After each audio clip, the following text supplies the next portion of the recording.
In today's video, I'm going to teach you how to use Seeking Alpha Insider Trading. This feature helps you quickly understand what a company's own leaders are doing with their shares, which can offer valuable context as you evaluate a stock. We're keeping it simple, clear, and practical. Once you're on the stock's main summary page, start by scrolling down.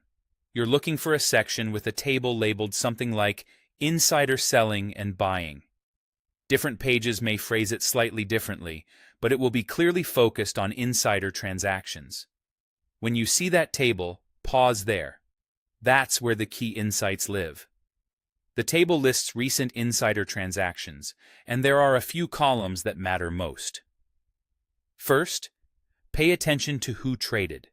You'll typically see executives, directors, or other insiders. The role can add important nuance.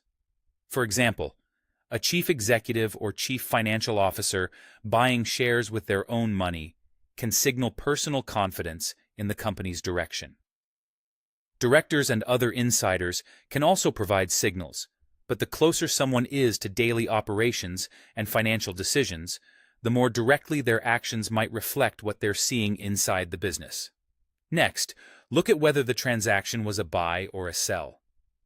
Insider buying is often interpreted as a positive signal because it shows an insider is committing personal capital. Insider selling is more complex. People sell for many reasons: diversification, taxes, or personal expenses. So a sale on its own isn't automatically negative. What can be more telling is the pattern and context. For example, multiple buys over a short period or several different insiders buying around the same time can be meaningful. Check the date of the trade. Recency matters. A transaction from this week carries more weight than something that happened many months ago.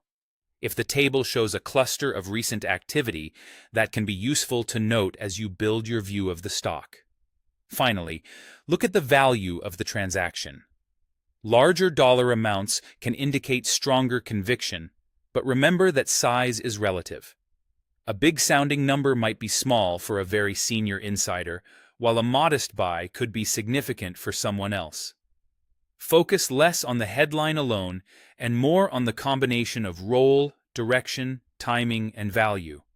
That's all there is to it.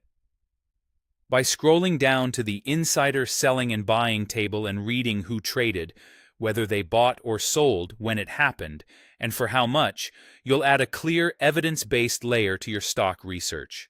Use it as one input among many.